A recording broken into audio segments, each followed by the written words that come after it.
Dans cette vidéo, on va travailler sur un exercice du thème des suites récurrentes d'ordre 1. Alors, pas linéaire au départ, mais ce sera quand même l'occasion de trouver une suite récurrente d'ordre 1 linéaire dans la deuxième partie, donc une petite suite arithmético-géométrique plus précisément. C'est à nouveau un exercice qui est tombé en contrôle continu en mars 2020. Donc c'est le sujet de CC1 de 2019-2020. Donc l'exercice 3. Donc si on regarde un petit peu cet exercice, on voit apparaître la définition de notre suite avec un premier terme qu'on prend plus grand que 10 et un terme défini en fonction du terme précédent selon une certaine fonction toute mignonne qui nous est donnée ci-dessus.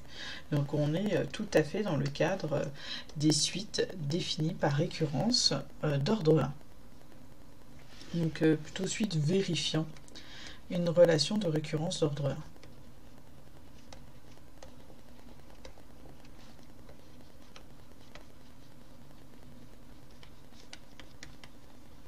Cette relation est en plus homogène, dans le sens où le temps n'apparaît pas tout seul. Dans la deuxième partie, on aura une autre suite définie à partir de celle-ci qui apparaît.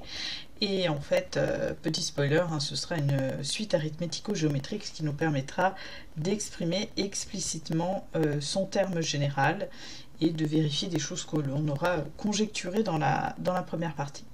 Justement, regardons un petit peu en détail ce qui nous est demandé dans la première partie. On va commencer par une étude de la fonction f qui donne la relation de récurrence. Que va nous permettre cette étude? Elle va nous permettre plusieurs choses. Mais en cours de route, on va éventuellement voir apparaître les points fixes de f qui sont importants, parce que ces points fixes de f, ça va nous donner les états d'équilibre du système et donc les éventuelles limites de notre suite.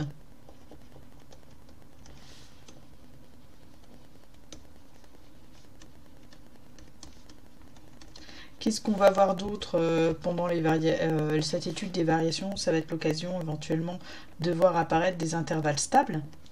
Quel est l'intérêt des intervalles stables de la fonction f? De savoir si notre suite elle est bien définie, si on arrive éventuellement la borner, minorer, majorer dans des zones, ça va être toutes ces choses-là. Et justement, cette notion d'intervalle stable, on l'utilisera dès la deuxième question quand on demandera de justifier la bonne définition de notre suite. Donc pour ça, il faudra qu'à la question précédente, on ait trouvé un intervalle stable correspondant aux conditions initiales, on y reviendra. La question juste après, on nous demandera, dans le cas si la suite était convergence, quelle pouvait être sa limite? Donc là, on ira chercher les éventuels points fixes que l'on aura trouvés précédemment. Et ensuite, on réalisera un petit graphique nous permettant de visualiser l'évolution de la suite. Et à nouveau, pour la réalisation de ce graphique, l'étude de f sera importante. On verra 2-3 autres petits trucs qu'il faut bien préciser pour que le graphique soit bon. Et pour finir cette première partie, dernière question peut-être un peu particulière, je ne vous demanderai pas, dans cet exercice, je ne vous demandais pas des justifications rigoureuses du comportement de la suite, mais une conjecture d'après le graphique du comportement nature, c'est-à-dire convergent, divergent, limite éventuelle et variation. Et il se trouve que tout ce qu'on a conjecturé dans cette question, on le vérifiera à la fin de la partie 2, ce que je vous l'ai déjà dit, dans la partie 2, on fait introduire une deuxième suite qui est en fait arithmético-géométrique, dont on pourra exprimer le terme général et du coup revenir à U et vérifier tout ce qu'on avait conjecturé d'après le dessin. Donc voilà le beau programme de cet exercice. Donc c'est parti, on commence gentiment par étude des variations de notre fonction f. Elle est effectivement, c'est une fonction qui est définie sur R plus étoile. R plus parce qu'on fait une racine carrée de x. Étoile parce qu'on divise par la racine carrée de x, donc jusque là pas de surprise. Bon, ce sont des fonctions usuelles classiques, comme en plus on est sur R étoile. Enfin, on peut dériver tranquillement sur l'ensemble de définitions de f. Alors moi, comme toujours, hein, quand je dérive des fonctions, je préfère les voir tout en puissance. Donc on a x à la puissance moins 1/2. J'ai donc moins 1/2 qui est par x à la puissance moins 1/2 moins 1, moins 3,5. On a donc moins 4 sur x à la puissance 3,5. On constate donc que cette dérivée, elle est toujours négative pour tout x appartenant à R plus étoile.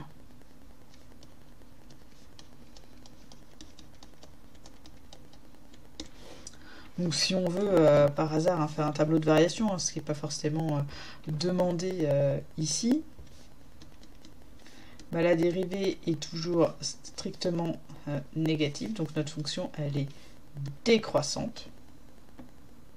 On peut, si on souhaite, essayer de mettre les limites. On voit que la limite en 0, ça va être plus l'infini, tout est positif. Et en plus l'infini, ça va être 0. Alors, qu'est-ce que ça nous permet d'ajouter ces limites? Ces limites, ça nous permet de voir que R plus étoile est un intervalle stable par f. D'accord? Si on ne voyait pas les limites, ou si là, par exemple, ça allait jusqu'à moins 1, admettons, on n'aurait pas l'intervalle stable. C'est pas le cas ici. Mais ces limites nous permettent d'avoir accès à l'intervalle stable. Est-ce qu'on a un point fixe? Forcément, par théorème des valeurs intermédiaires, on va avoir un point fixe. On part de 0, on va vers plus l'infini. On part de plus l'infini, on va vers 0. Bon, on y reviendra dessus, mais là, on le sent bien quand même. Donc voilà pour notre petit démarrage. Donc justifions la bonne... je ne sais pas trop ce que j'ai fait, mais pas grave. Petit b, justifions la bonne définition de la suite UN. On a vu précédemment que 1 plus l'infini était stable par f.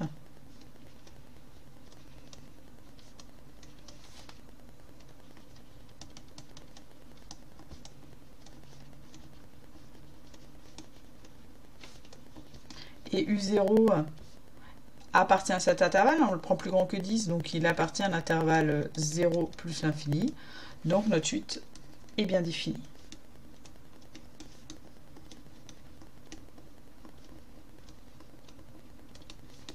Pour tout terme initial, ici plus grand que 10, mais en fait pour tout terme initial strictement positif, c'était bien défini.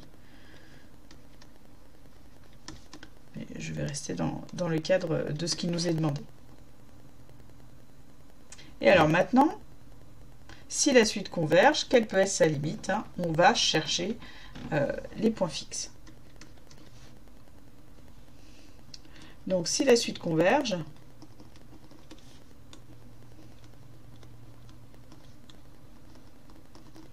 sa limite est forcément un point fixe de f.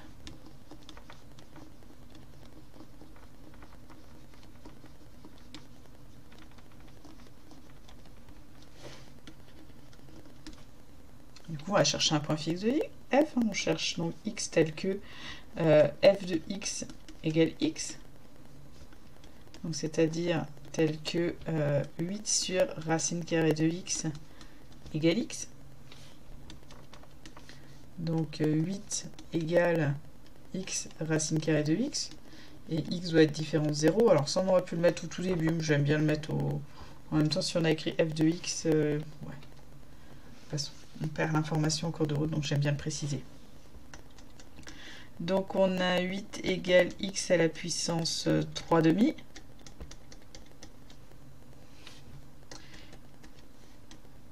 Et on a donc x égale 8 à la puissance 2 tiers. Tout simplement, pas très beau. Qu'est-ce qu'on peut dire? Si en fait. Parce que 8, c'est rien d'autre que 2 au cube.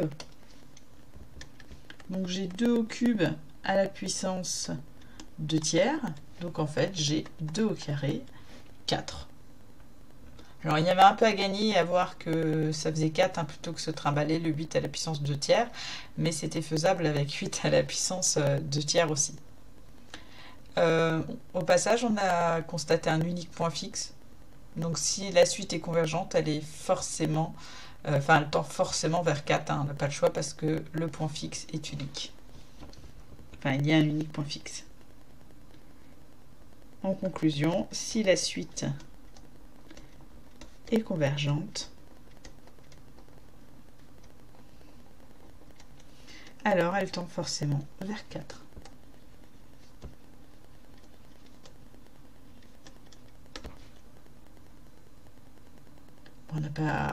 On a déjà vu pas mal de choses tout en ayant dit pas grand chose. Notre suite est bien définie.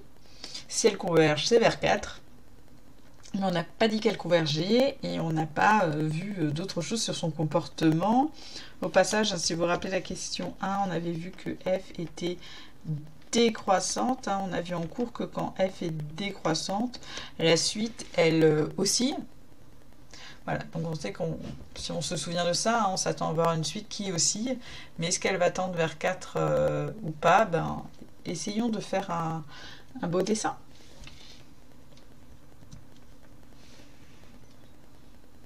Donc là, on va faire question D et E. Donc on a f de x qui est 8 sur racine carrée de x, qu'il faudra bien représenter la courbe représentative de f. Je vous rappelle sa dérivée parce que ça va nous aider à bien placer la courbe au moment du point fixe. Ça peut être important parce que la position de la courbe au niveau du point fixe, enfin sa tangente, va jouer un rôle important sur le comportement. Donc si on fait la dérivée au niveau du point fixe hein, en 4,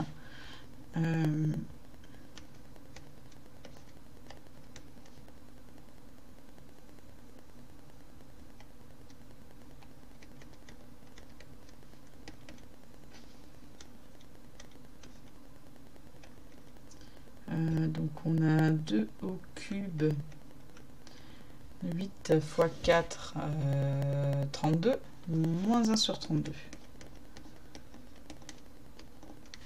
Bon, c'est surtout la position de la tangente, enfin de la pente par rapport à 1 qui nous importe. Alors, tentative de dessin à l'arrache. On est sur R+, hein, donc on ne cherche pas à aller plus loin. Enfin, dans les négatifs. On a besoin de la droite d'équation y égale x. La bisectrice, hein, parce que ça nous permet de renvoyer les valeurs. J'aurais peut-être dû faire un fond avec des petits carreaux. Est-ce que je peux changer en cours de route? Mais effectivement, les axes, oh si, correspondent à peu près, c'est parfait. Alors, si je fais la droite y égale x, oh, mais je peux même faire des droites, j'oublie toujours.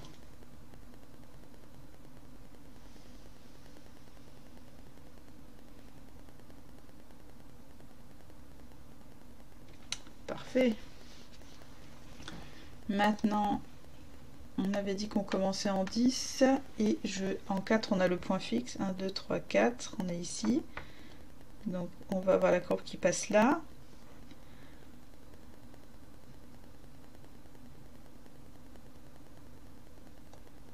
U0 on va le mettre ici. Ah oui, je suis toujours sur les traits, c'est pour ça que ça fait des choses bizarres. U0 va être là. Si je suis en 8, par contre, j'arriverai pas à mettre... Je réfléchis, hein, excusez-moi.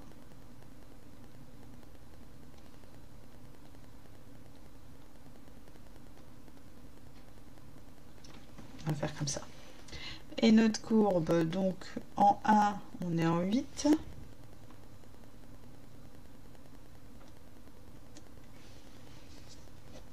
La pente, elle est très faible. Je ne calcule pas le moins 1 sur 32, hein, mais ce qu'il faut bien voir, c'est que j'ai une pente très faible, comme ça. C'est important pour le dessin. Qu'est-ce que je vais calculer? Peut-être au départ, en 10. Ouais, mais c'est un peu moche. On va mettre en 9. Racine carrée de 9, c'est 3 ou 8 tiers. Tiens, on a un petit peu en dessous de 3. Hop, on est comme ça. C'est parti, on va essayer de dessiner quelque chose.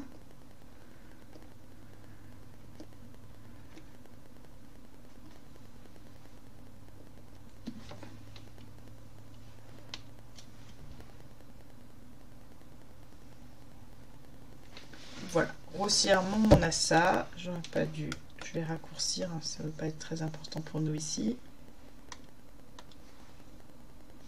C'est la courbe représentative de f. C'est la droite d'équation y égale x. Et puis on a notre terme initial u0 qui est ici. Je vais zoomer un instant le temps de faire le dessin.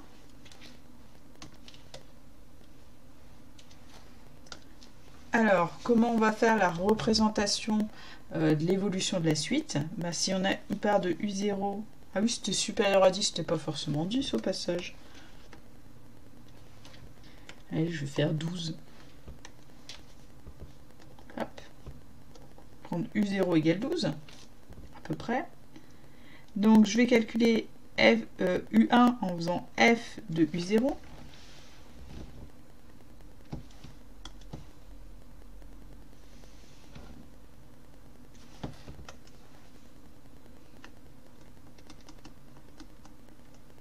Qui se lit ici. Et je récupère la valeur de U1 sur l'axe des abscisses grâce à la bissectrice justement, parce qu'elle correspond à la représentation graphique de la droite de la fonction identité. Donc j'ai U1 qui est ici. L'image de U1, je la récupère ici.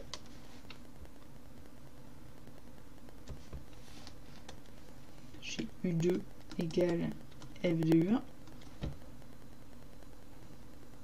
Et je récupère la valeur de U2 sur l'axe des abscisses grâce à la droite d'équation y égale x qui représente la fonction identité. Et je vois notamment que je tourne autour du point d'équilibre, hein, parce que j'avais U0 qui était plus grand que mon état d'équilibre, U1 qui est plus petit, U2 qui est plus grand. On s'attend à avoir U3 qui est plus petit, hein, effectivement. Si je fais l'image de U3, de U2, pardon, pour avoir U3 ici, hop.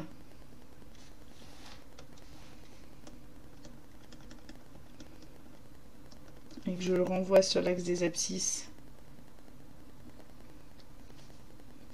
U3 est là. Alors maintenant ça commence à devenir, quoique la magie avec ça c'est que je peux encore zoomer. U3 est là. Je continue mes petits dessins. Pour obtenir U4, je vais faire l'image de U3.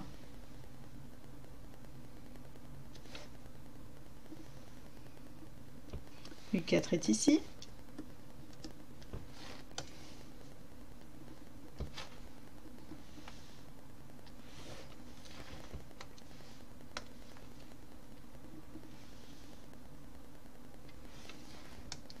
Je le renvoie sur l'axe des abscisses. Et puis maintenant, là, je vais continuer mon petit escargot.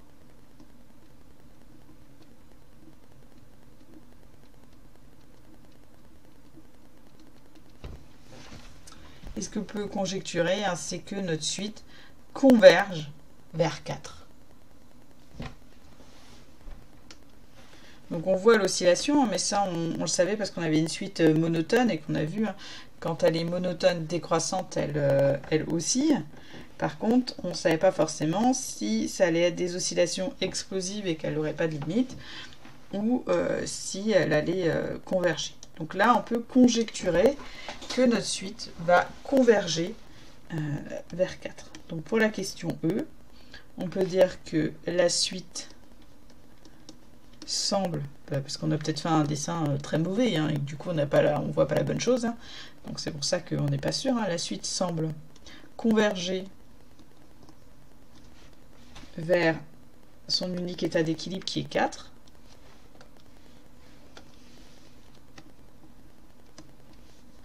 En oscillant. Voilà.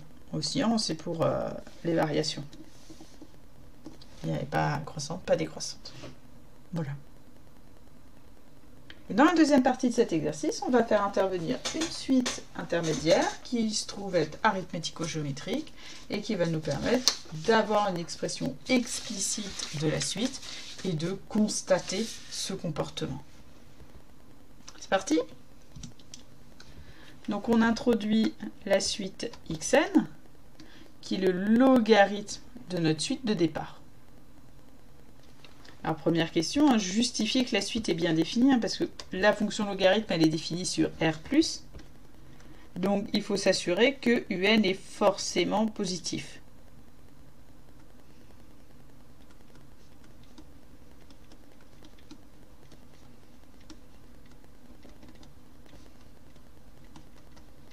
Je dis R+, c'est R+, étoile. Or, on a vu précédemment que R+ étoile est stable par F et U0 appartient à cet intervalle. Donc on sait déjà que pour tout n, UN appartient à 0 plus l'infini. Ainsi, on peut en prendre son logarithme et la suite xn est bien définie.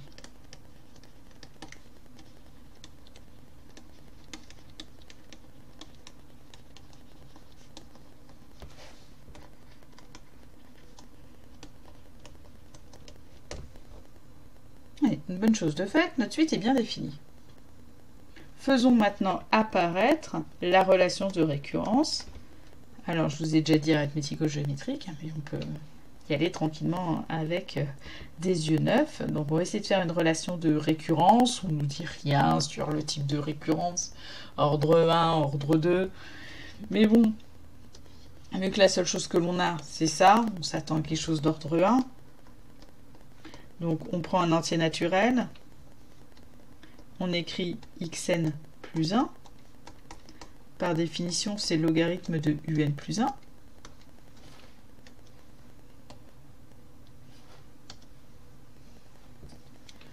Et puis, on va essayer de passer à un. Alors, un plus 1, c'est 8 sur racine carrée de un. Alors, comment on va s'en sortir un petit peu de tout ça? On va utiliser ce que l'on connaît comme propriété du logarithme. Déjà, le logarithme d'un quotient, c'est la différence des logarithmes. Donc, j'ai logarithme de 8, qui au passage est 2 au cube. Je ne sors pas grand-chose, mais c'est pas grave. Moins logarithme de la racine carrée de un.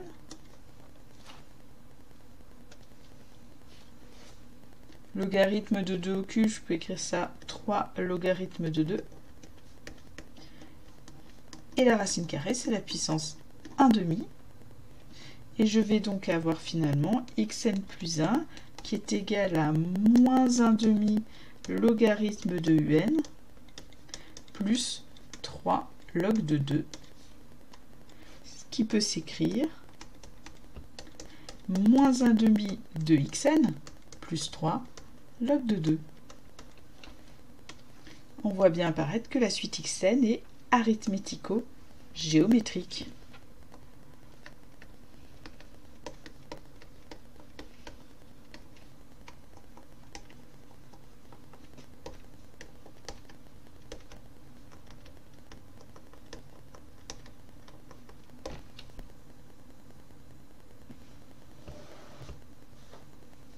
Et ça, on les connaît bien, les suites arithmético-géométriques. Alors, on peut refaire tout le cheminement, l'introduction de la suite auxiliaire, etc. Là, on va aller assez rapidement à l'expression du terme général. Bon, on ne peut pas passer à côté de la recherche de l'état d'équilibre. Alors, je reprends juste la relation de récurrence.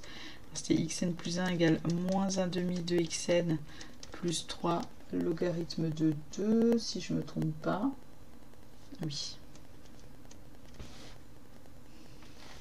pour avoir le terme général, hein, on n'oublie pas qu'on commence par chercher l'état d'équilibre. On sait qu'il n'y en a qu'un seul ici, en suite arithmético-géométrique. Hein.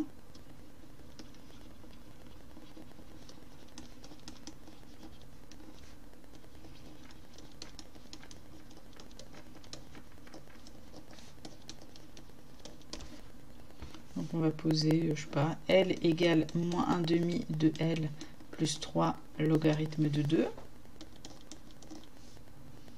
On a 1 demi de L égale 3 log de 2. L égale 6 log de 2.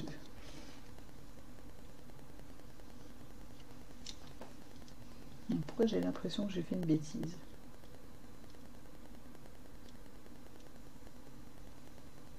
Bah oui, j'ai fait une bêtise.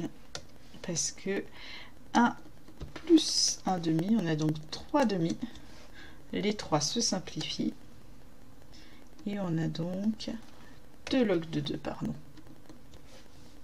C'est mieux. Et on peut donner le terme général de la suite xn.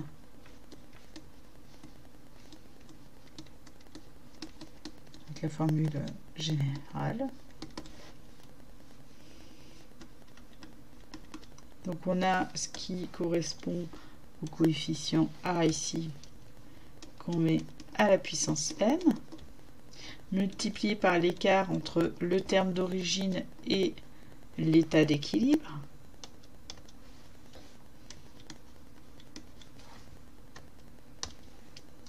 Plus l'état d'équilibre.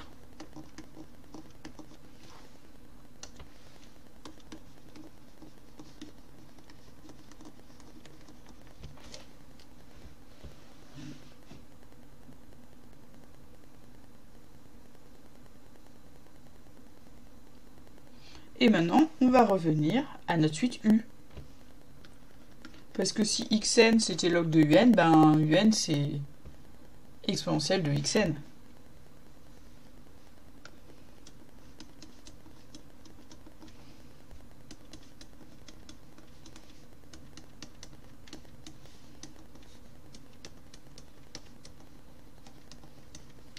Alors x0, je peux aussi le remplacer par log de u0. Hein. Pas de raison de faire apparaître cette suite intermédiaire dans l'expression finale.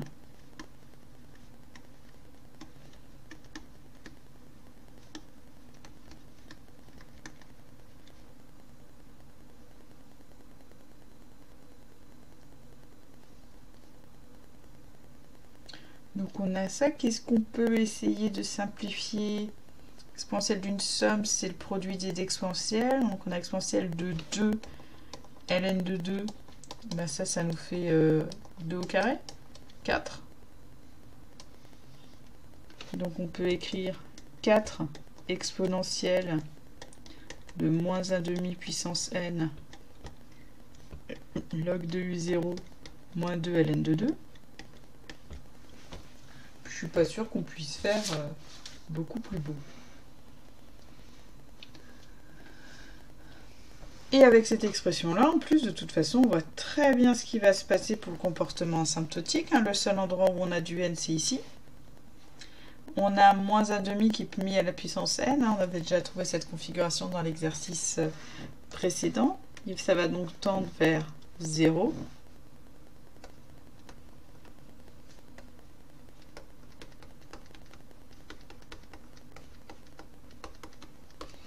Ben, comme ça tend vers 0.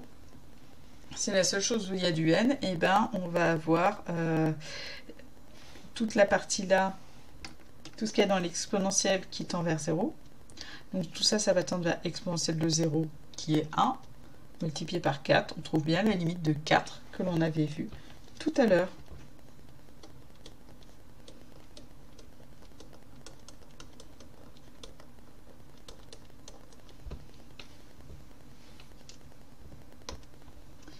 Et pourquoi on a une oscillation, hein? Parce que le moins 1 demi puissance n oscille. Donc ce qui va aussi faire osciller l'exponentielle. Donc on a bien cette partie-là également qui va nous donner les oscillations. On a bien un nombre négatif à la puissance n, donc c'est ça qui nous donne également l'oscillation. Voilà pour cet exercice.